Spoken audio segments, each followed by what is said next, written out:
Assalamualaikum warahmatullahi wabarakatuh. Waalaikumsalam warahmatullahi wabarakatuh.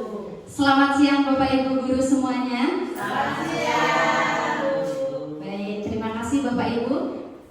Yang saya hormati Bapak Kepala UPTD SD Negeri 4 Bandar Agung, Bapak Joko Purwanto. Yang saya hormati Bapak Ibu Dewan Guru beserta staf UPTD SD Negeri 4 Bandar Agung. Pada siang hari ini saya sangat berterima kasih karena Bapak Ibu sudah dapat meluangkan waktu untuk mengikuti kegiatan menyebar pemahaman dan penerapan pengalaman. Ini adalah tugas saya sebagai calon guru penggerak Bapak Ibu di modul 1.4. Pada kesempatan siang hari ini, izinkan saya membuka presentasi sederhana kecil pada siang hari ini dengan mengucap lafaz basmalah. Bismillahirrahmanirrahim. Oke, baik Bapak Ibu. Halo. Hai. Oke, saya mau bertanya dulu sebelum masuk ke sesi presentasi ya Bapak Ibu. Adakah di antara Bapak Ibu yang tahu apa itu budaya? Khususnya budaya positif. Kita sering sekali memberikan pengetahuan kepada anak-anak. Budaya menurut Bapak Ibu itu apa? Ciri khas. Budaya adalah ciri khas. Oke, Bu Nani. Budaya adalah kebiasaan, betul sekali. Jadi di sini lingkup kita akan membicarakan tentang kebiasaan atau ciri khas seperti itu. Tapi ciri khas apa? Kebiasaan apa? Kebiasaan kita di sekolah. Di sini sebagai lingkup garis besarnya yaitu budaya positif ya Bapak Ibu. Tapi sebelumnya saya akan memperkenalkan diri terlebih dahulu. Ya mungkin Bapak Ibu sebenarnya sudah kenal sama saya, tapi saya ingin memperkenalkan secara global. Nah di sini saya itu di calon guru penggerak angkatan 10 ini didampingi oleh seorang fasilitator. Fasilitator ini adalah satu tingkat di atas pengajar praktik Bapak Ibu. Nanti di atas fasilitator ini ada lagi yang namanya instruktur. Ya, instruktur itu nanti yang mengisi di bagian elaborasi pemahaman. Nah, di sini fasilitator saya Bapak Suparman SSI. Kemudian pengajar praktik saya Ibu Siti Juwaria. Beliau yang sudah 2 kali datang mendampingi saya pendampingan individu 1 dan 2. Bapak Ibu mungkin ada yang sudah tahu dan kenal. Kemudian ada saya, Adelia Francisca sebagai CGP angkatan 10. Di sini saya masih belajar banyak Bapak Ibu, jadi belum sepenuhnya saya mengimplementasi. Nanti sedikit demi sedikit saya akan mencoba untuk belajar, kemudian akan menerapkannya di sekolah dan akan menularkannya ke Bapak Ibu yang ingin mendaftar ke calon guru penggerak. Semangat daftar calon guru penggerak? Semangat. Nanti ada angkatan ke-12. Kalau kemarin angkatan 11 sudah buka dan sudah pengumuman.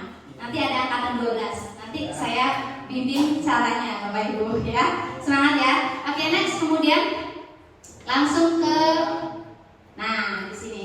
Tadi tema kita itu budaya positif. Nah, di sini ada konsep inti Bapak Ibu ya. Konsep inti budaya positif. Ada beberapa poin di sini. Yang pertama, perubahan paradigma. Yang kedua ada disiplin positif. Yang ketiga ada nilai-nilai kebajikan. Yang keempat kebutuhan dasar manusia. Kemudian motivasi dan perilaku manusia. Posisi kontrol guru, keyakinan kelas, dan yang terakhir segitiga restitusi. Ini adalah konsep inti yang pada siang hari ini akan saya sampaikan kepada Bapak Ibu ya. Oke, masih semangat? Masih semangat? Oke, masih semangat. Nah, di sini ada pembelajaran dengan paradigma baru ya.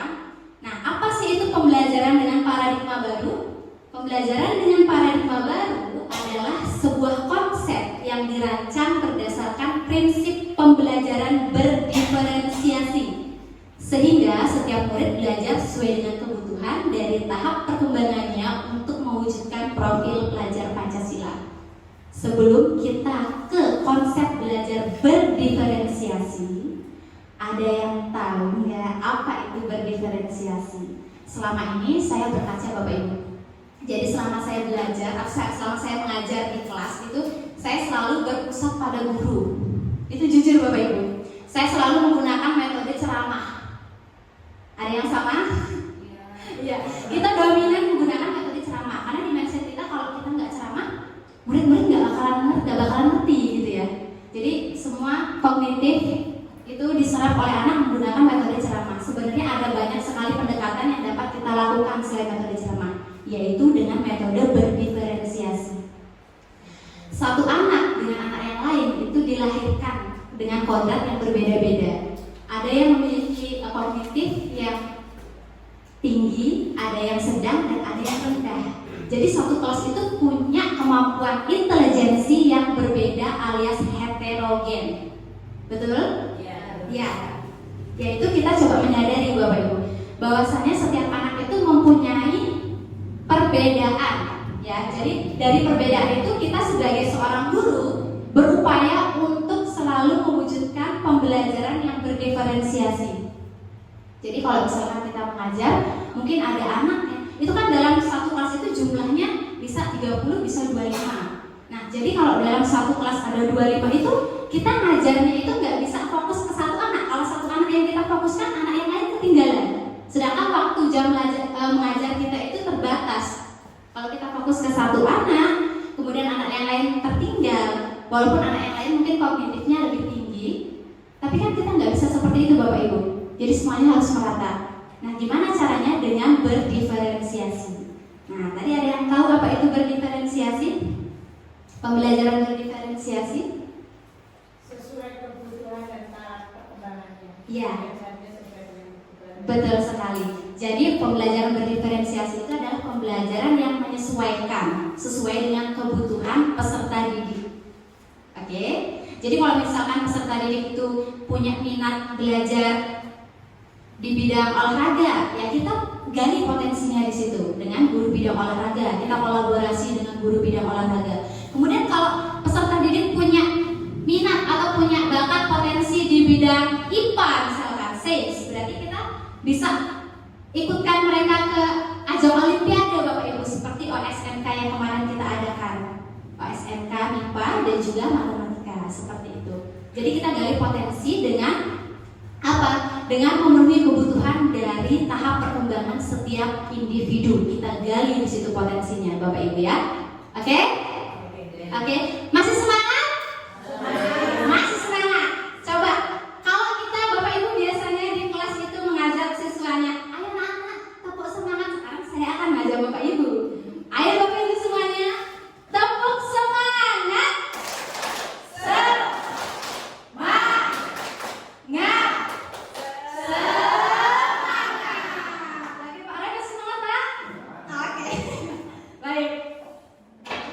Oke, ini tadi pembelajaran dengan paradigma baru. Kalau tadi kita sudut pandang mindset kita bahwa pembelajaran itu harus teacher center, berpusat pada guru. Jadi apapun pembelajaran itu anak-anak harus mengikuti perintah guru. Tapi sekarang kita rubah mindset kita bahwa pembelajaran dengan paradigma baru yaitu pembelajaran berdiferensiasi, betul. Sesuai dengan apa tadi?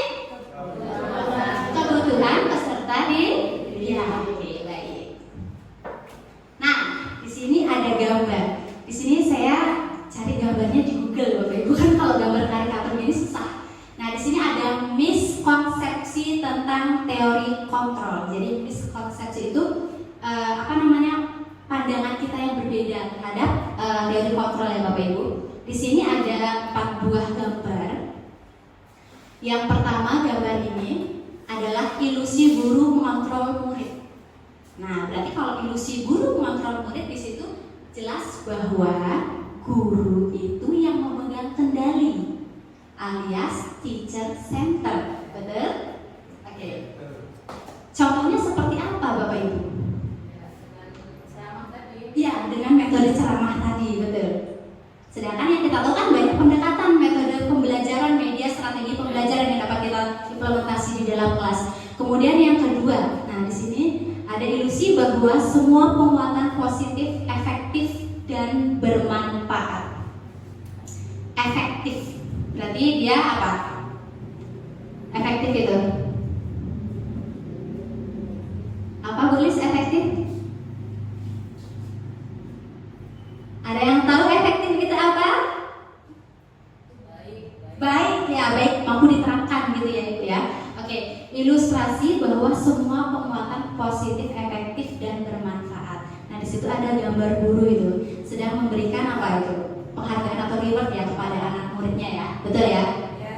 Oke, kemudian yang ketiga, ilusi bahwa kritik dan apa itu?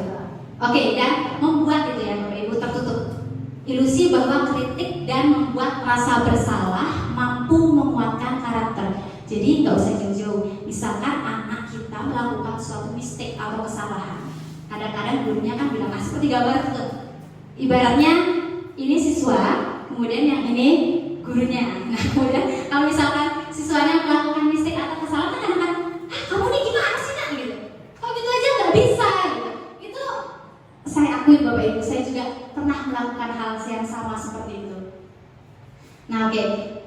Ilusi bahwa kritik, kalau kita mengkritik dan membuat anak merasa bersalah itu akan mampu menguatkan karakter mereka. Pada kenyataannya tidak. Itu justru akan membuat anak menjadi lebih takut, tertekan untuk mengakui apa yang telah dia perbuat. Betul? Ya. Kemudian yang terakhir ada ilusi bahwa orang dewasa berhak memaksa. Ini balik lagi ke teacher center tadi, bahwa guru di lingkup sekolah ini adalah orang dewasa yang berhak memaksa si peserta didik itu tadi untuk melakukan apa yang si guru itu mau. Betul? Oke, nah ini adalah 4 ilusi miskonsepsi tentang teori kontrol. Nanti akan kita bahas satu-satu Bapak Ibu. Next, kemudian ada, nah kalau tadi sudah dijelaskan bahwa perubahan paradigma stimulus respon ke pendekatan teori kontrol itu bagaimana. Tadi sudah dijelaskan perubahan paradigmanya ya Bapak Ibu ya. Oke, kemudian apa korelasinya antara paradigma stimulus respon ke pendekatan teori kontrol yang tadi ada gambarnya itu? Di sini yang pertama ada, kalau tadi stimulus respon tentang dunia, berarti ini secara universal atau global, bahwa pandangan itu berbicara realitas atau kebutuhan kita sama. Jadi antara guru dan siswa itu memiliki kebutuhan yang sama. Itu secara perubahan paradigma stimulus respon. Kemudian berbeda dengan teori kontrol tentang dunia. Kalau menurut teori kontrol tentang dunia itu adalah bahwa realitas atau kebutuhan kita itu berbeda. Antara satu orang dan orang yang lain itu berbeda kebutuhannya. Seperti itu. Yang kedua, semua orang melihat hal yang sama. Itu secara global, bahwa semua orang itu tujuannya sama, satu tujuan. Tapi pada kenyataannya di teori kontrol tentang dunia itu setiap orang memiliki gambaran yang berbeda. Bapak Ibu punya visi? Punya visi di dalam dirinya? Punya. Pasti setiap orang punya visi. Dan visinya itu tidak mungkin sama. Pasti berbeda. Oke? Kemudian yang ketiga, kita mencoba mengubah orang agar berpandangan sama dengan kita. Kita coba mengajak orang untuk sama sih pemikirannya sama dengan kita. Pada kenyataannya itu nggak bisa, ya. Nah, untuk di teori kontrolnya, kita berusaha memahami pandangan orang lain tentang dunia. Jadi kita nggak bisa memaksakan orang lain untuk sejalan dengan kita, tapi kita bisa memahami pandangan mereka, ya. Tapi kita bisa memahami pandangan mereka tentang dunia. Kemudian perilaku buruk dilihat sebagai suatu kesalahan, ya. Saya juga ini nggak bisa saya pungkiri ya Bapak Ibu, kadang perilaku buruk, oh itu buruk itu berarti itu salah gitu, itu nggak baik berarti itu nggak salah gitu ya Bapak Ibu. Padahal nggak, padahal semua perilaku itu memiliki tujuan, baik yang benar itu punya tujuan, yang salah juga pas punya tujuan, alasannya dibalik dia melakukan kesalahan yang tadi. Kemudian orang lain bisa mengontrol saya, yaitu kalau konsep tentang dunia menurut stimulus respon. Tapi pada kenyataannya di teori kontrol tentang dunia itu hanya saya yang dapat mengontrol diri saya. Artinya semua kendali itu ada di tangan kita. Kita kalau punya, misalkan punya visi, punya kendali atau punya impian gitu, orang lain apakah bisa merubah impian kita? Orang lain tidak bisa merubah. Jadi yang kita genggam itu orang lain tidak bisa membukanya Bapak Ibu. Hanya kita yang bisa membuka, kita yang tahu apa visi kita. Orang lain tidak bisa merubah. Walaupun kita diberikan uang atau diberikan rayuan-rayuan, itu orang lain tidak bisa merubah visi kita, ya. Oke. Kemudian saya bisa mengontrol orang lain, saya tidak bisa mengontrol orang Ya betul. Misalkan gini, saya bisa mengontrol Bu Nani. Bu Nani, nanti visi sampean harus berubah, jangan seperti saya nggak mau. Tapi pada kenyataannya saya tidak bisa. Itu yang punya kendali hanya Bu Nani sendiri. Oke? Nah, kemudian ada pemaksaan. Pemaksaan ada pada saat bujukan gagal. Nah, pemaksaan ada saat bujukan gagal. Jadi kalau misalkan orang lain membujuk, saya misalkan membujuk Bu Nani, ayo Bu, visinya dirubah saja. Kemudian tujuan Ibu dirubah saja Bu. Bu Nani nggak mau, tapi saya ada paksaan. Dalam hal apa? Misalkan materi saya kasih ke Bu Nani, atau saya berikan ancaman kepada Bu Nani, itu bisa di stimulus respon. Tapi di teori kontrol itu tidak bisa, kebalikannya ya. Kolaborasi dan konsius menciptakan pilihan-pilihan baru. Jadi Bu Nani nggak bisa saya ancam tadi, dia punya pilihan-pilihan baru dari visi yang sudah saya berikan tadi. Misalkan Bu Nani, ayo rubah visinya. Loh, saya nggak mau merubah, saya punya visi-visi yang baru lagi, misi-misi yang baru lagi. Ibu nggak bisa merubah visi saya punya visi yang baru, pilihan yang baru untuk menguatkan itu ya. Kemudian yang terakhir ada model berpikir menang atau kalah. Nah, di teori kontrol itu ada model berpikir menang atau kalah ya Bapak Ibu. Menang atau menang. Jadi kalau tadi di stimulus respon itu menang atau kalah, pilihannya ada dua. Tapi di teori kontrol itu dua-duanya menang, nggak ada yang kalah. Oke, kita lanjut ke materi selanjutnya. Nah, ini masuk ke disiplin positif. Ini tema kita pada siang hari ini Bapak Ibu.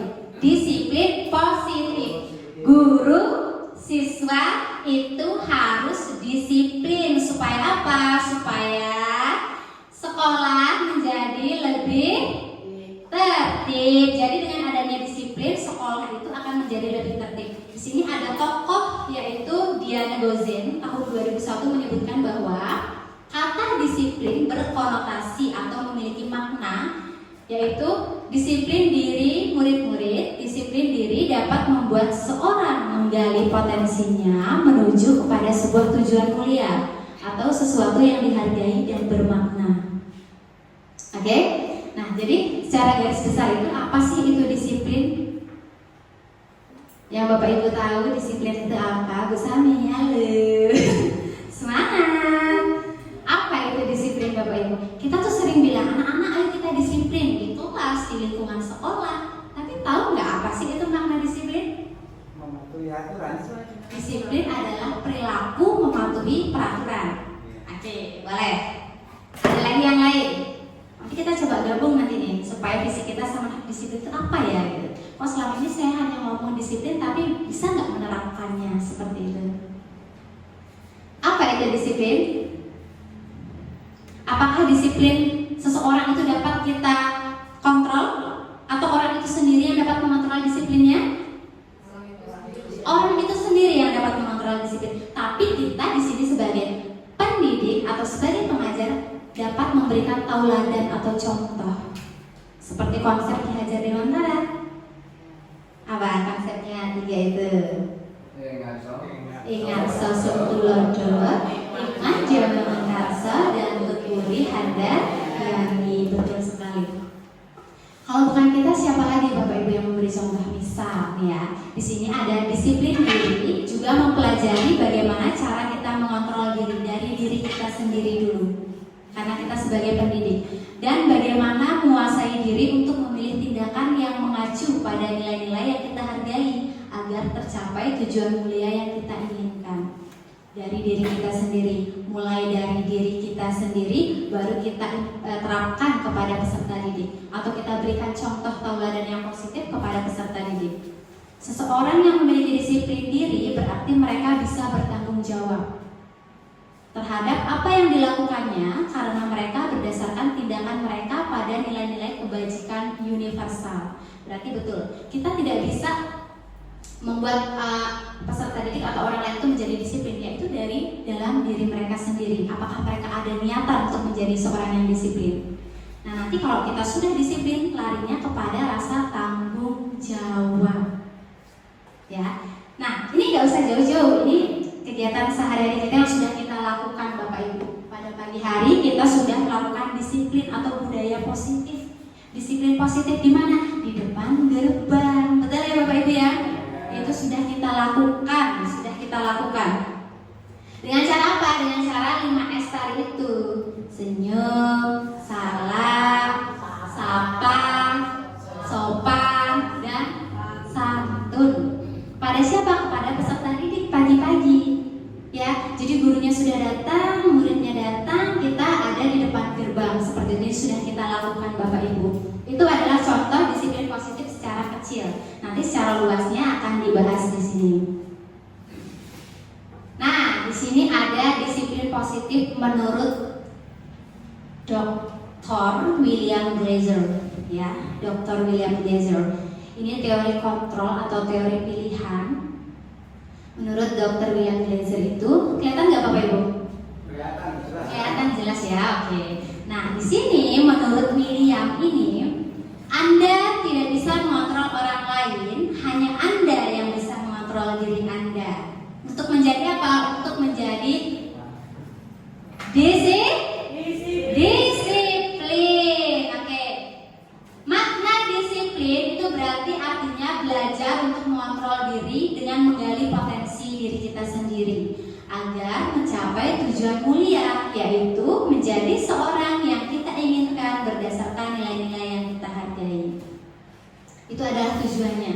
Kita kalau mau disiplin berarti kita punya tujuan. Oh, kalau saya disiplin, itu saya punya tujuan loh. Untuk apa? Untuk menjadi yang saya mau. Yang saya mau dalam hal apa? Ke arah yang lebih baik pastinya. Oh, saya sudah disiplin, anak murid saya juga akan disiplin. Karena apa? Karena meniru saya. Kalau anak saya disiplin, berarti nanti yang mereka cita-citakan akan tercapai berdasarkan nilai-nilai yang sudah mereka hargai atau yakini. Dengan rasa apa tadi? Dengan rasa tanggung jawab. Nah, kemudian ada semua perilaku itu memiliki tujuan. Tadi di awal sudah dijelaskan, benar atau salah itu pasti punya tujuannya. Ya, jadi bukan benarnya aja yang punya tujuan, salahnya juga pasti punya tujuan. Kenapa anak itu melakukan suatu kesalahan? Pasti mereka mempunyai tujuan.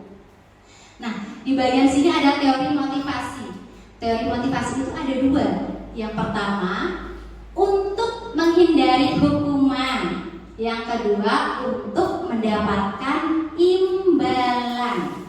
Anak-anak biasanya disiplin itu yang menjadi fokus mereka. Saya mau disiplin lah sama Bapak Ibu guru, sama peraturan di sekolah itu untuk apa? Biasanya mereka untuk menghindari hukuman. Yang kedua, opsinya, oh saya mau disiplin karena saya ingin mendapatkan imbalan. Gak hanya materi Bapak Ibu, bisa jadi imbalannya nanti nilai saya besar loh kalau saya disiplin. Ya, oke. Ini terjadi, saya pernah sekolah Bapak Ibu, dan ini kenyataannya seperti itu. Oke. Nah, kemudian yang ketiga, untuk menghargai diri sendiri.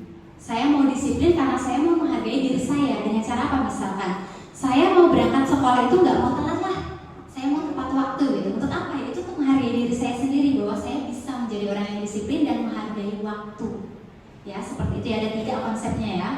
Menghindari hukuman, mendapatkan imbalan, dan menghargai dirinya sendiri.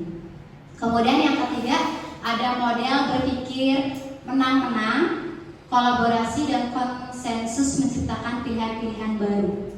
Nah, di situ ada 5 posisi kontrol nanti di bagian model berpikir menang-menang ini. Ada 5 posisi kontrol. Yang pertama, penghukum. Nah, ada guru yang sifatnya penghukum. Yang kedua, ada pembuat rasa bersalah. Ketiga, sebagai teman. Yang keempat, pemantau. Yang kelima, manajer. Ada 5 ya Bapak Ibu. Yang pertama itu yang paling atas penghukum, pembuat rasa bersalah, teman, pemantau, dan yang terakhir itu manajer. Manajer itu adalah tingkatan dari teori kontrol atau metode berpikir menang-menang, itu yang paling tinggi tingkatannya. Oke, nanti kita bahas di sini ya.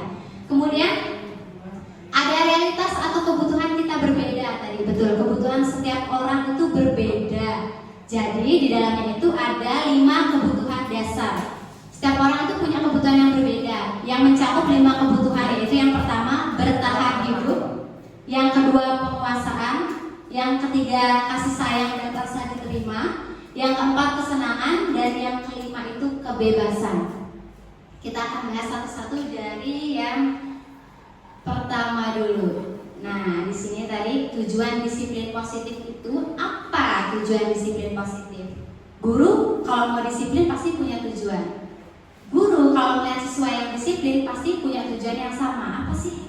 Kok kenapa murid saya itu harus disiplin? Tujuannya untuk apa?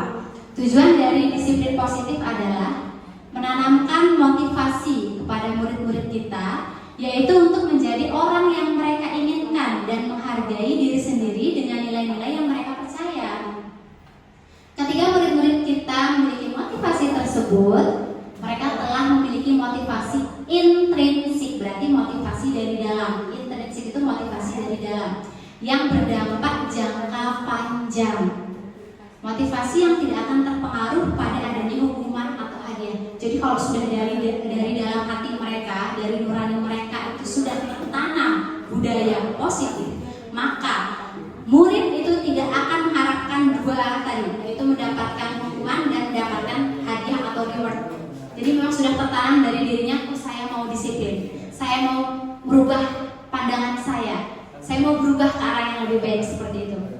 Jadi sudah tertanam di dalam diri mereka tanpa adanya pengaruh itu tadi hukuman dan hadiah. Jadi itu sudah bukan tujuan mereka, gitu Bapak Ibu. Mereka akan tetap berperilaku baik dan berlandaskan nilai-nilai kebajikan. Yang namanya nilai-nilai kebajikan itu berarti nilai-nilai positif ya Bapak Ibu ya. Bajik itu berarti positif atau bijak. Karena mereka ingin menjadi orang yang menjunjung tinggi nilai-nilai yang mereka hargai atau mencapai suatu tujuan mulia. Seperti itu. Jadi balik lagi ke yang tadi, orang lain tidak bisa mengontrol, hanya diri kita yang bisa mengontrol diri kita sendiri. Betul? Ya. Jadi kalau dalam hati siswa itu sudah ada keyakinan bahwa disiplin positif itu penting, kita tidak bisa untuk merubahnya Bapak Ibu. Ya, karena itu sudah tertanam dalam diri mereka berdasarkan pada nilai-nilai kebajikan universal. Nah, itu adalah tujuan dari disiplin positif terhadap diri sendiri.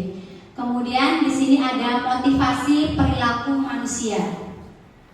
Motivasi perilaku manusia itu ada 3. Yang pertama, motivasi itu apa sih? Dorongan atau semangat ya. Oke, dorongan perilaku manusia itu terdorong melakukan sesuatu itu karena 3 hal ini Bapak Ibu. Yang pertama, untuk mendapatkan imbalan atau penghargaan dari orang lain. Saya juga pernah seperti itu. Saya pernah juga Bapak Ibu. Yang kedua, untuk menghindari dari ketidaknyamanan atau hukuman. Ini berlaku bagi murid atau guru ya. Ini berlaku. Kemudian untuk menjadi orang yang mereka inginkan dan menghargai diri sendiri dengan nilai yang mereka percaya. Seperti itu. Kalau murid mungkin ya tadi sudah dijelaskan bahwa saya mau disiplin karena saya mau dipuji-puji gitu. Saya mau jadi anak yang disiplin karena saya mau mendapatkan menghindari hukuman. Saya mau datang tepat waktu aja, nggak mau terlambat karena nanti saya malas dihukum sama Budian gitu. Nggak mau saya dihukum sama Pak Roy gitu. Yaitu karena untuk menghindari itu tadi. Dan yang terakhir itu karena mereka yakin bahwa di dalam diri mereka itu ada nilai-nilai kebajikan itu tadi yang orang lain tidak bisa ubah gitu. Karena mereka sudah menyadari dengan sepenuh hati dan mereka menjadi diri sendiri dengan menghargai dirinya sendiri dengan nilai-nilai yang sudah dipercaya. Kemudian adalah kebutuhan dasar manusia. Kebutuhan dasar manusia, kebutuhan. Ada 5 di sini ya. Yang pertama poin intinya itu ada bertahan hidup. Ya. Kebutuhan yang pertama itu ada kebutuhan bertahan hidup itu meliputi 3. Apa? Nah, bertahan hidup itu meliputi sandang, pangan, papan. Sandang pakaian, pangan rumah, pangan itu makanan, papan itu rumah. Pakaian, makanan, rumah. 3. Punya makanan enak, punya rumah bagus. Enggak punya pakaian. Gimana mau keluar Bapak Ibu? Ya. Kemudian punya pakaiannya bagus nih, branded. Rumahnya bagus, tapi nggak makan. Iya, nggak hidup betul. Kemudian makanannya enak-enak makanannya. Kemudian bajunya juga bagus-bagus, rumah nggak punya. Gimana Bapak Ibu? Nah, jadi dari ketiganya ini sandang, pangan, papan ini harus balance atau seimbang. Nah ini termasuk ke dalam apa? Kebutuhan primer atau kebutuhan pokok. Betul? Ya, ini guru kelas tinggi pasti sudah belajar ini kebutuhan primer. Kalau kebutuhan primer sudah terpenuhi, nanti baru lanjut ke kebutuhan sekunder. Ya, apa kebutuhan sekunder itu? Mobil. Kalau udah punya rumah, makanan udah punya, baju sudah punya, mau beli mobil, monggo silakan. Yang penting kebutuhan pokoknya sudah terpenuhi. Ya, oke. Kemudian kalau kebutuhan primer sudah, kebutuhan sekunder sudah, ada kebutuhan satu lagi, tersier. Nah ini contohnya apa? Jalan-jalan ke luar negeri, beli pesawat, gitu. Ya, kebutuhan yang notabene memang bukan kebutuhan mendasar sepertinya ya, Bapak Ibu ya. Oke. Ya, jadi untuk bertahan hidup itu ada 3 kebutuhan, yaitu kebutuhan primer. Nah, yang kedua, kasih sayang dan rasa diterima. Kasih sayang dan rasa diterima adalah kebutuhan psikologis dari dalam diri manusia ya, Bapak Ibu ya. Kebutuhan untuk disayangi dan diterima menjadi bagian dari suatu kelompok, rekan kerja, keluarga, pasangan hidup, keluarga, teman, dan komunitas. Jadi di dalam klan ini, dalam kelompok ini, baik itu di sekolah, di rumah, di lingkungan masyarakat, atau di relasi komunitas kita itu, kita membutuhkan rasa kasih sayang dan rasa diterima. Betul? Ini wujudnya memang tidak nampak Bapak Ibu, karena dia psikologis di dalam diri kita sendiri. Kita merasa diterima, kita merasa disayang, itu tidak nampak, tapi bisa dirasakan. Oke, saya juga sama. Sebelum saya masuk ke SD ini juga saya gimana ya Bapak Ibu? Nanti saya bisa nggak diterima gitu di sini. Dalam arti diterima dengan kelakuan saya, dengan watak saya gitu Bapak Ibu. Karena watak saya ini ngeselin, ya Pak Roy, ngeselin gitu kan, bikin greget gitu. Apa sih yang ini? Tapi itu tidak bisa dipungkiri. Saya ketemu orang-orang yang berbeda, Bapak Ibu guru yang luar biasa ini, rasa terima kasihnya yang luar biasa. Ketemu Bu Lis, ya kan berbeda-beda kita ya Bapak Ibu ya. Kita berbeda-beda, tapi ya visi kita ya beda karakter, tapi visi kita tetap sama. Oke. Next, yang ketiga ada kebebasan. Kebebasan itu adalah kebutuhan akan kemandirian, memiliki pilihan dan mampu mengendalikan arah hidup seseorang. Anak yang memiliki kebutuhan kebebasan yang tinggi, mereka perlu banyak bergerak, suka mencoba-coba, tidak terpengaruh oleh orang lain. Jadi punya kebebasan, freedom, bebas. Anak-anak itu punya kebebasan, kita juga punya kebebasan dalam apa? Dalam memilih tujuan hidup. Oke. Yang keempat ada kesenangan. Kesenangan ini adalah kebutuhan mencari kesenangan. Setiap manusia mempunyai rasa senang yang berbeda-beda. Seperti contoh, saya senang kalau gaji sudah turun biasanya. Itu ya kan ada hal kecil yang misalkan kayak Bu Emi misalkan kalau Pak Dar di kelas itu agak ngelawak sedikit, itu Bu Emi itu sudah tertinggal-tinggal Bapak. Padahal kesenangannya itu sudah berbeda-beda. Hal kecil aja bisa membuat kita senang. Tapi ada orang yang memang selera humor kita kan balik lagi. Selera humor kita berbeda-beda. Jadi mungkin hal kecil yang orang lain bisa tertawa, kita belum tentu bisa. Itu tergantung pada mood hari itu, gitu, kondisi hati hari itu, gitu ya Bapak Ibu. Oke, kemudian yang kelima, kebutuhan yang kelima itu ada penguasaan. Nah, kebutuhan ini berhubungan dengan kekuatan untuk mencapai sesuatu, menjadi kompeten, menjadi terampil, diakui atas prestasi dan keterampilan kita, memiliki rasa harga diri. Oke, di sini digarisbawahi untuk mencapai sesuatu, menjadi kompeten. Kompeten itu berarti apa? Mumpuni dalam segala hal, betul? Ya, mumpuni dalam segala hal, kemudian menjadi terampil, diakui atas prestasi dan keterampilan kita, memiliki rasa harga diri. Jadi seorang guru itu bukan hanya pandai di bidang kognitif. Saya akui semua guru itu pandai di bidang kognitif alias pengetahuan, betul?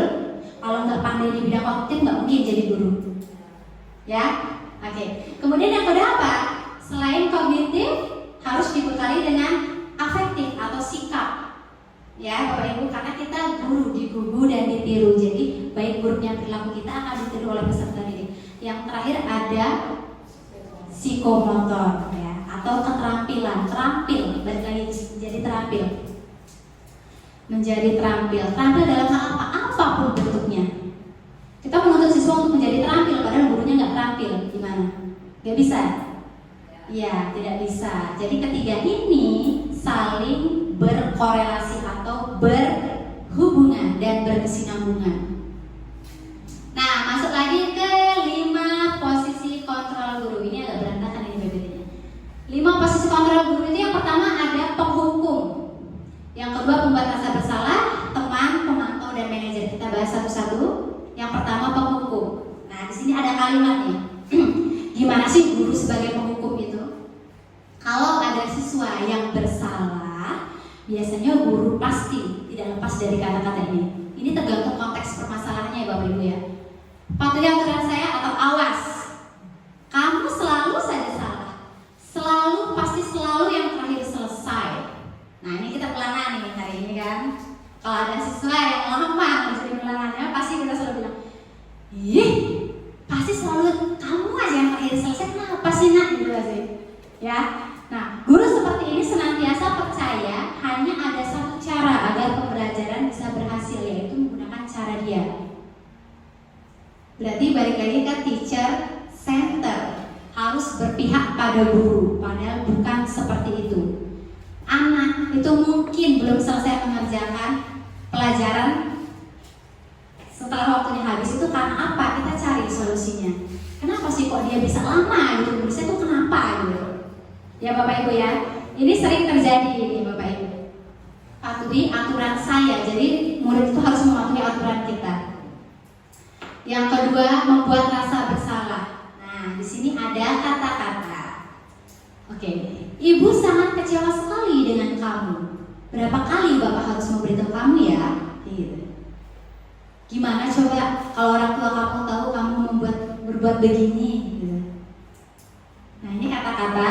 Di posisi ini murid akan memiliki penilaian diri yang buruk tentang diri mereka. Jadi kalau kita berbicara seperti ini kepada murid, Ibu kecewa banget sih sama kamu nak gitu. Mereka pasti punya pemikiran, aku nih salah apa gitu. Emang sebesar itu kesalahanku ya gitu, pasti punya mindset seperti itu. Murid merasa tidak memiliki harga, tidak berharga, dan telah mengecewakan orang-orang yang disayang, termasuk gurunya sendiri yang menghardik dia tadi dengan kata-kata seperti ini ya. Itu membuat rasa bersalah siswa. Kadang kan kalau siswa kita punya salah, pasti kita ngomong seperti itu, gimana sih kamu ini kecewa loh sama kamu gitu. Padahal dalam hati siswa itu mereka punya pertanyaan juga, kok saya bisa seperti ini ya? Kenapa mereka punya penilaian buruk terhadap dirinya sendiri? Dan itu membuat mereka merasa mengecewakan. Oh, guru saya kecewa loh sama saya gitu. Tapi mereka belum menyadari, mereka belum apa ya? Mereka di sini tidak memandang bahwa mereka itu salah, belum di sini. Tapi mereka hanya membuat kecewa saja, membuat kecewa gurunya ya. Oke, yang ketiga di sini ada sebagai teman. Guru yang sebagai teman itu akan berkata seperti ini. Guru di posisi teman menggunakan hubungan baik dan humor untuk mempengaruhi seseorang. Contohnya, ayo bantulah demi bapak ya, gitu misalkan. Misalkan muridnya lagi berisik nih ngerjain tugas. Ayo anak-anak diam dulu, coba bantu bapak sebentar, coba bantu ibu sebentar, dengerin dulu sebentar ya. Kemudian yang kedua, ayo ingat tidak bantuan bapak selama ini. Ayo ingat tidak bantuan ibu selama ini. Ibu lo ngajar pagi, datang pagi. Untuk siapa? Untuk anak-anak. Gitu. Jadi tolong bantu ibu. Nah kemudian yang ketiga, ya sudah kali ini nggak apa-apa. Maksudnya nggak apa-apa buat kesalahannya. Gitu. Nanti ibu bantu bereskan.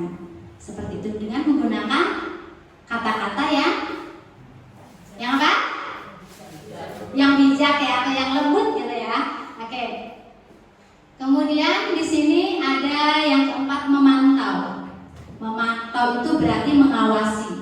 Nah, pada saat kita mengawasi, kita bertanggung jawab atas perilaku orang-orang yang kita awasi. Jadi kita memantau ibu itu muridnya kayak gitu tuh. Gimana tuh nanti dia buat ulang lagi nggak gitu?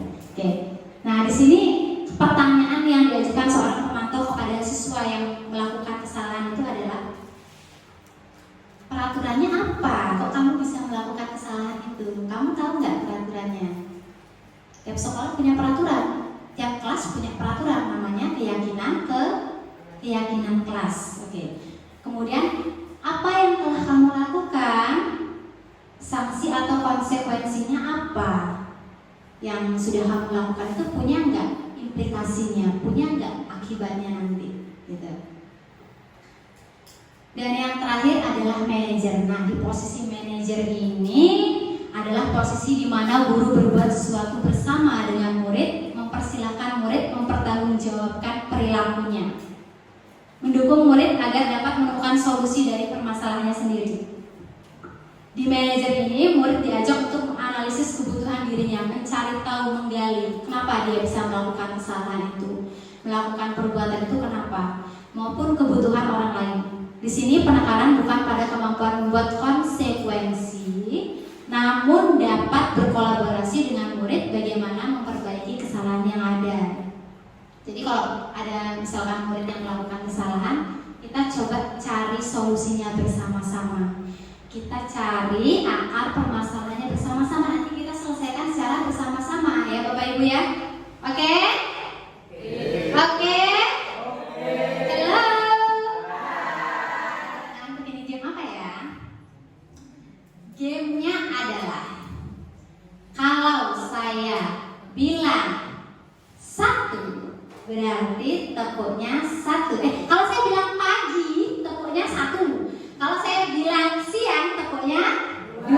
Kalau saya bilang sore tepuknya 3. Bilang malam nggak ada tepuk karena sepi kalau malam itu ya Bapak Ibu ya. Coba tes dulu. Sore.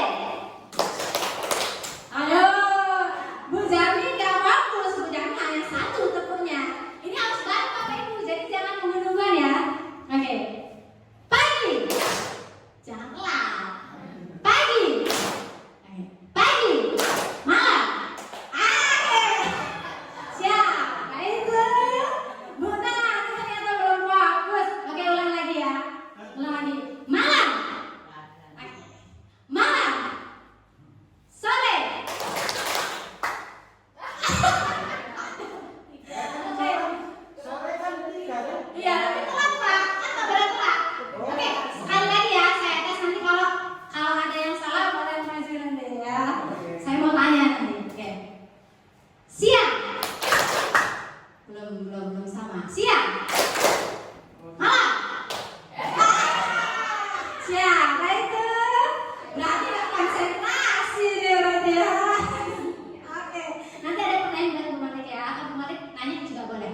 Oke. Bu Malik mau nanya apa Bu? Oke. Ya. Bu jangan balik dulu deh. Bu Sami dulu. Ada pertanyaan nggak? Oke, nanti kemarin ya sesi pertanyaan saya mau lanjut yang ini dulu ya. Oke, sebentar. Nah di sini kalau posisi guru sebagai manajer itu akan berkata seperti ini. Apa yang kita yakini? Nah, tiap kelas itu punya keyakinan kelas. Misal, kalau datang terlambat itu apa nanti? Nah, kemudian kalau peraturan di kelas itu boleh nggak makan di kelas? Boleh nggak datang terlambat? Kalau guru menjelaskan gimana anak-anaknya boleh berisik atau tidak seperti itu.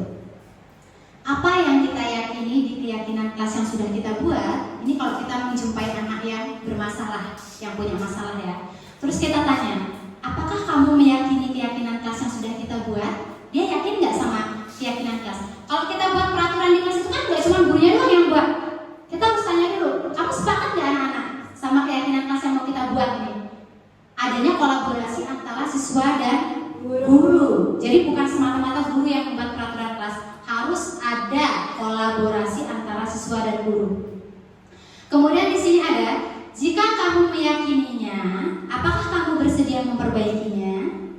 Kalau kamu yakin terhadap keyakinan kelas yang sudah kamu percaya, apakah kamu siap untuk memperbaiki? Kalau kamu punya kesalahan, apakah kamu siap untuk memperbaiki kesalahan yang sudah kamu buat? Ya, kita tanya seperti itu. Jika kamu memperbaiki ini, hal ini menunjukkan apa tentang dirimu? Kita gali lagi potensi mereka, alasan mereka melakukan kesalahan itu. Kemudian terakhir, apa rencana kamu untuk memperbaiki hal ini?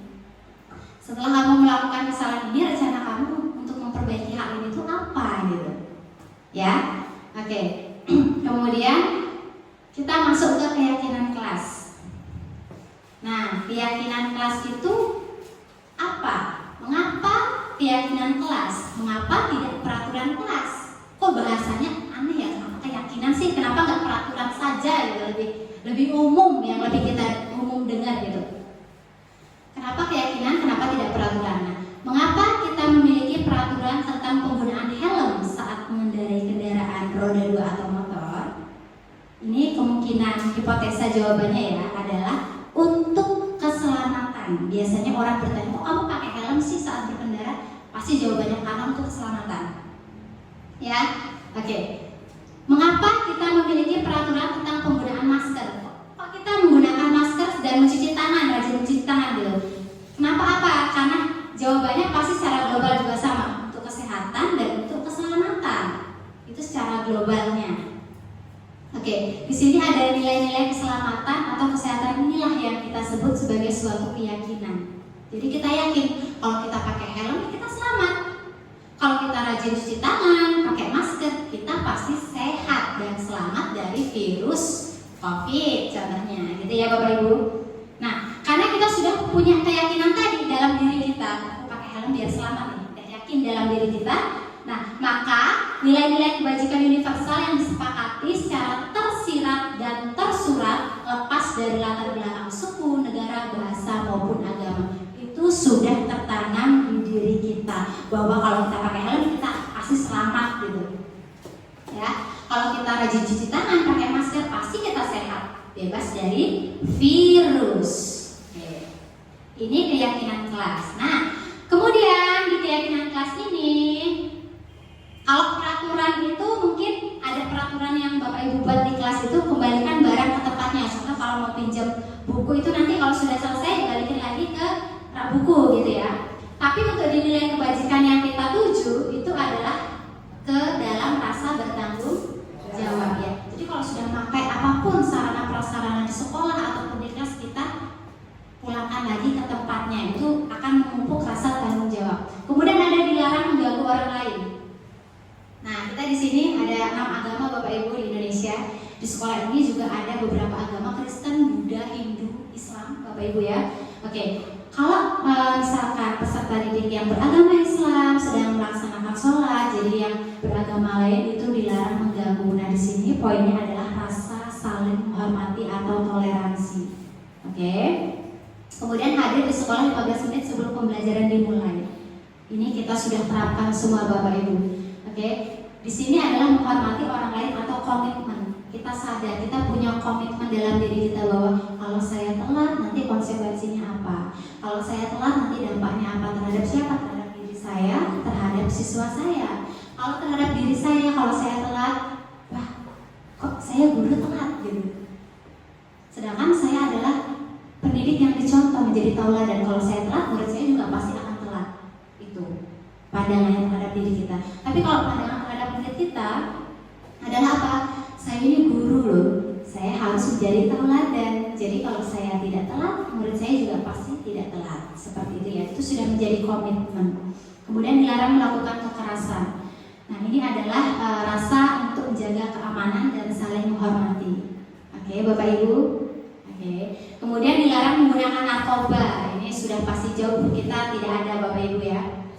Ya, betul. Ini termasuk ke dalam bidang kesehatan. Kemudian bergantian atau menunggu giliran, antri. Nah, budaya antri di Indonesia. Contohnya apa? Antri apa? Antri. Ini bentar lagi kita mau bagi rapat ini. Betul? Oke, pasti antri ngeprint. Antri apa lagi? Tanda tangan, betul sekali. Ini adalah budaya Indonesia antri. Kemudian dilarang merokok. Ini adalah masuk ke dalam kesehatan dan menghormati orang lain. Jadi ada beberapa, misalkan di perpustakaan gitu ada tulisan dilarang berisik, dilarang merokok. Jadi kita harus mematuhi peraturan ya Bapak Ibu ya. Kemudian gunakan masker untuk kesehatan atau keamanan. Yang terakhir berjalan di kelas dan di koridor. Oke, kadang anak-anak itu kan koridor kita ini tinggi, gitu ya. Jadi kadang-kadang kalau mereka berlari itu nanti fatal dirinya kalau pas terjatuh itu biasanya akan menyebabkan apa? Iya, terluka karena tinggi ya Bapak Ibu ya. Oke, kemudian bagaimana sih cara membuat keyakinan kelas? Keyakinan kelas itu guru sendiri tidak bisa membuat dan anak harus hormat terhadap peraturan itu, tapi guru berkolaborasi, berdiskusi, membuat peraturan kelas. Yang pertama adalah berdiskusi tentang peraturan. Anak-anak mau peraturannya seperti apa di kelas ini sama Bu Dian? Bu, saya mau ini. Jadi nanti kita gabung, kita ringkas. Buat peraturan kelas menggunakan kata-kata yang berkonotasi atau memiliki makna. Dengan apa contohnya? Misalkan dengan kata-kata yang membuat motivasi. Jadi kalau peraturan kelas itu di kelas itu berbelit-belit, kira-kira anak-anak dapat ini enggak? Dapat apa, memahaminya enggak? Dapat mencernanya enggak? Kalau kata-kata yang berbelit-belit? Ya, sulit. Oke, yang terakhir di sini ada segitiga restitusi. Nah, segitiga restitusi ini ada 3 poin, Bapak Ibu. Tapi ini tidak boleh asal-asalan kita mulai. Kita bisa mulai dari paling bawah dulu, yaitu menstabilkan identitas. Kemudian masuk ke validasi, baru menanyakan keyakinan. Nah, bunyi dari menstabilkan identitas. Jadi kalau ada siswa yang bersalah, kita coba menstabilkan dulu kondisinya ya. Dengan pertanyaan, setiap orang pasti pernah melakukan kesalahan. Ibu juga pernah melakukan kesalahan. Bapak juga pernah melakukan kesalahan. Nah, kemudian kamu bukan satu-satunya kok yang melakukan kesalahan, seperti itu ya. Kemudian kalau sudah stabil kondisinya, kita masuk ke validasi kebutuhan. Kita validkan dulu ya kebutuhan mereka. Pertanyaannya apa? Pertanyaan yang kita ajukan. Kamu tentu punya alasan mengapa melakukan hal itu, gitu ya. Kemudian adakah cara yang lebih efektif untuk mendapatkan apa yang kamu butuhkan dengan cara yang sudah kamu lakukan? Dan yang ketiga, menanyakan keyakinan sesuai dengan keyakinan kelas yang sudah kita buat ya Bapak Ibu. Contohnya apa? Nilai-nilai apa yang telah kita sepakati di keyakinan kelas yang sudah kita buat? Kemudian, kamu ingin menjadi orang yang seperti apa sih? Nah, ini kita tanya. Nah, penjelasannya itu yang pertama, menstabilkan identitas. Itu guru bisa membuat pertanyaan dan berkata seperti ini. Berbuat salah itu hal yang manusiawi dan tidak ada manusia yang sempurna. Bapak Ibu juga pernah melakukan kesalahan atau berbuat salah. Kita pasti bisa menyelesaikan permasalahan ini. Jadi kamu gak perlu takut. Kita sama-sama, yuk kita cari solusinya. Bapak Ibu tidak tertarik mencari siapa yang benar, siapa yang salah, tapi di sini Bapak Ibu ingin mencari solusi untuk menyelesaikan masalah, ya. Kemudian yang terakhir, kalau kamu menyalahkan dirimu sendiri, apakah kamu bersikap baik pada dirimu sendiri? Itu berarti kalau kamu menyalahkan dirimu sendiri, kamu tidak menghargai dirimu sendiri, ya. Oke. Kemudian yang kedua ada validasi kebutuhan. Di sini guru bisa berkata, kamu bisa saja melakukan hal yang lebih buruk, tapi kamu tidak melakukannya lagi kan? Kamu pasti punya alasan mengapa melakukan hal itu. Nah, apakah itu penting bagi kamu? Kamu boleh tetap berusaha menjaga sikap itu, tapi tambahkan sikap yang lain, yang baru. Maukah kamu belajar cara lain untuk mendapatkan apa yang kamu butuhkan tanpa harus memukul? Maksudnya dengan cara yang lain, tanpa harus melakukan kekerasan verbal. Yang terakhir, apakah kamu bisa melakukan lebih baik besok lagi? Nah, yang terakhir ada menanyakan keyakinan. Ini tolak ukurnya adalah di keyakinan kelas yang sudah kita sepakati bersama. Guru dapat berkata, apa nilai yang kita percaya di kelas atau sekolah kita? Nilai-nilai universal apa yang telah kita sepakati di kelas atau sekolah kita? Kelas yang ideal itu seperti apa sih? Kamu ingin jadi anak yang seperti apa, nak? Apa yang kamu rasakan ketika kamu melakukan itu? Kamu menjadi orang yang seperti apa? Seperti kita tanya ya, dengan menanyakan keyakinan yang sudah kita sepakati bersama. Oke, apakah ada pertanyaan? Ada. Oke, apa Bu? Silakan Bu. Kaitannya dengan restitusi tadi, yang ingin saya tanyakan adalah apakah semua masalah yang kita hadapi itu bisa direstitusi? Oke, terima kasih Bu. Ini pertanyaan dari Bu Malik ya. Apakah semua masalah itu dapat kita restitusi? Apakah semua masalah dapat kita tentu atau tidak jawabannya ya. Kenapa? Itu tergantung pada permasalahan atau kasus apa yang anak murid kita lakukan. Kalau kasusnya kecil ya kita coba melakukan pendekatan persuasif dulu. Ya, kalau mungkin kasusnya sedang atau lebih tinggi atau lebih sukar itu kita baru lakukan ke pendekatan restitusi. Jadi tidak semua masalah kita lakukan pendekatan restitusi, hanya beberapa kasus-kasus saja. Saya yakin Bapak Ibu sudah punya strategi cara mengajar gimana supaya anak itu patuh terhadap peraturan atau keyakinan kelas yang sudah kita sepakati ya Bapak Ibu. Oke, kemudian di bagian restitusi sudah ada Bu Malik, ada lagi pertanyaan? Oke, dari Pak Dar, silakan Pak.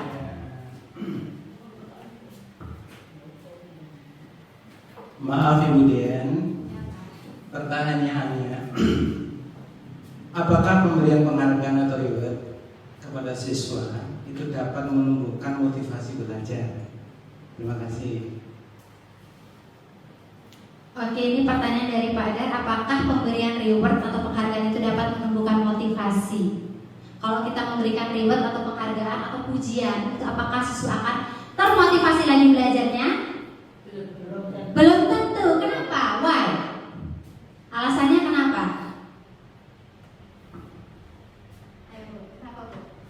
Karena minat masing-masing anak itu akan berbeda, tidak sama.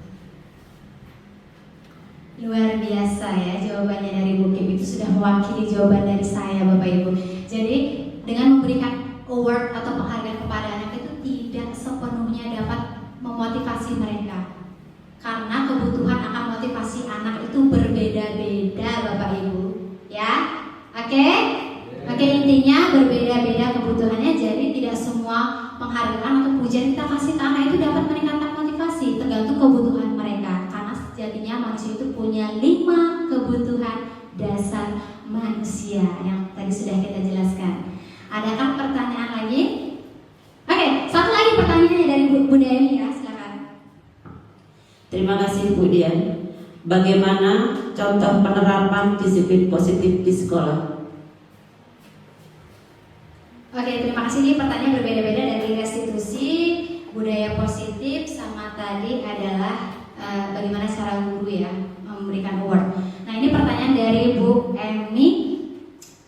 Bagaimana cara menerapkan disiplin positif di sekolah? Selain menyapa siswa di depan gerbang dengan 5S, ada lagi nggak cara penerapan disiplin positif di sekolah? Memberikan motivasi kepada siswa. Terus ada lagi? Hadir tepat waktu. Kita sebagai guru menjadi tauladan Bapak Ibu sesuai dengan konsep filosofi Ki Hajar Dewantara ya. Oke? Ada pertanyaan lagi atau sudah cukup Bapak Ibu?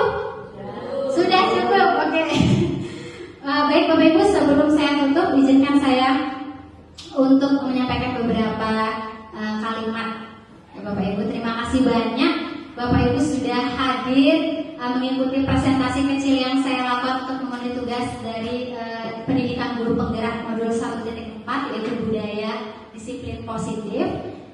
Saya sangat terharu sekali karena antusias Bapak Ibu pada siang hari ini selesai mengawas kemudian mengisi materi pada siang hari ini. Saya ucapkan terima kasih. Saya akhiri. Wassalamualaikum warahmatullahi wabarakatuh. Waalaikumsalam warahmatullahi wabarakatuh.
Halo Revan, gimana kabarnya? Baik. Baik, oke.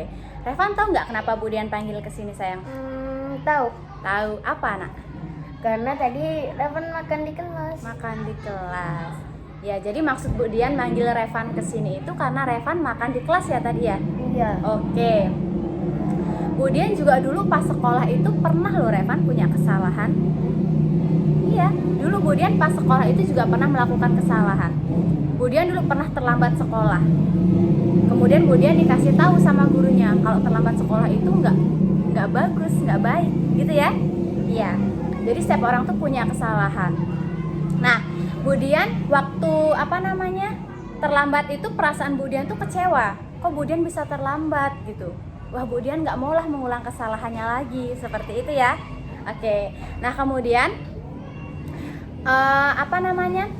yang Revan rasakan setelah Bu Dian panggil ke sini karena tadi makan di kelas itu gimana?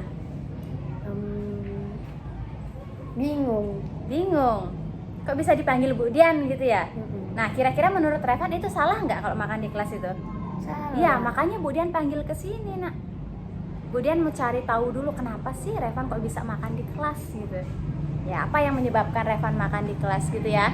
Oke.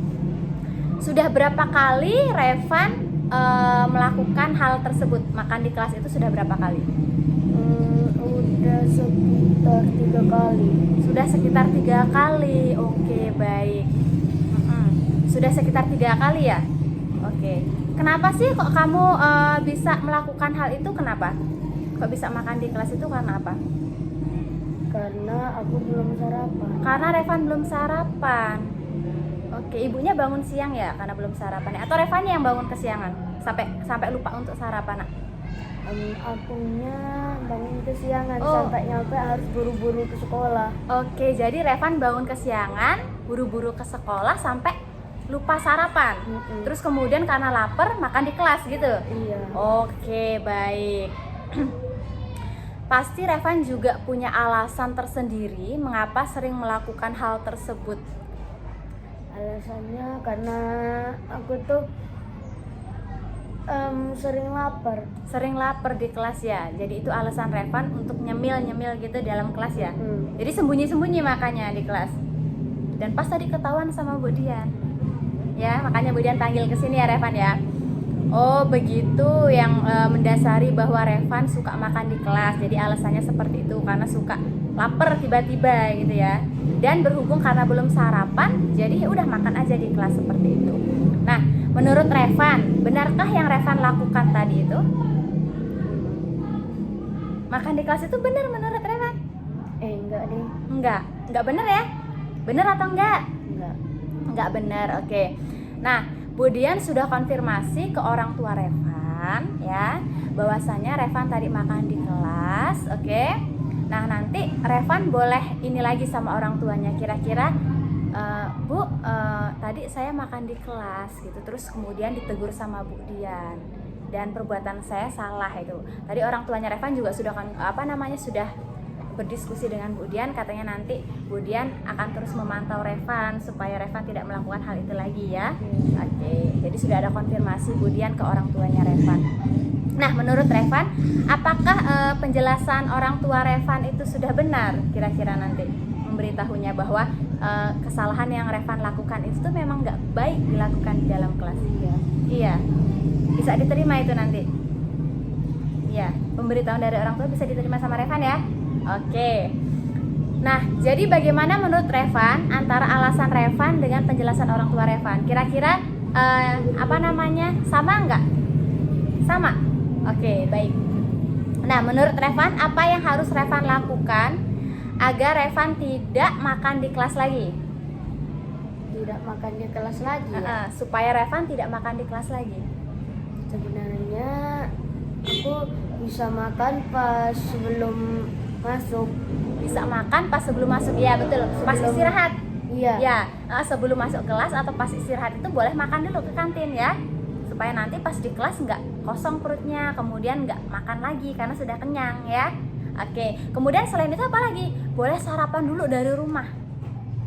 Atau yang ketiga membawa bekal dari rumah. Revan kan suka bawa bekal. Iya, pas kemarin kebetulan nggak bawa bekal ya Revan ya. Oke. Nah sekarang menurut Revan, siapa yang menurut Revan bisa dimintai tolong untuk mengingatkan agar Revan tidak makan di kelas lagi?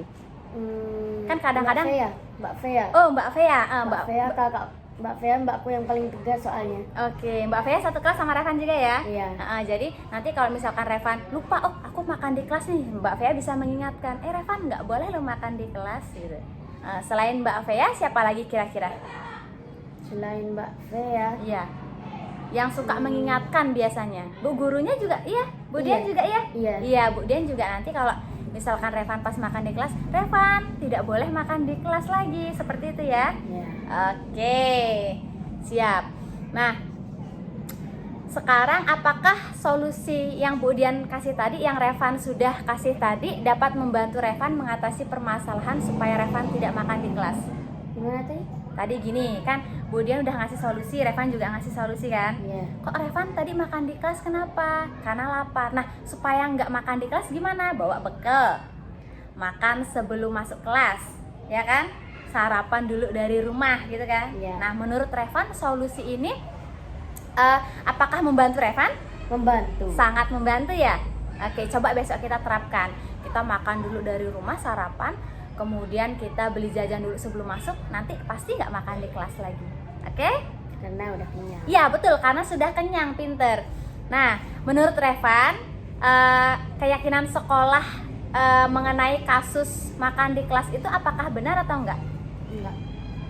Peraturan di kelas itu ada enggak larangan tidak boleh makan di kelas? Ada. Ada ya? Ada ya? Jadi kalau misalkan Revan makan di kelas, itu nanti kira-kira jatuhnya itu melanggar atau mematuhi peraturan?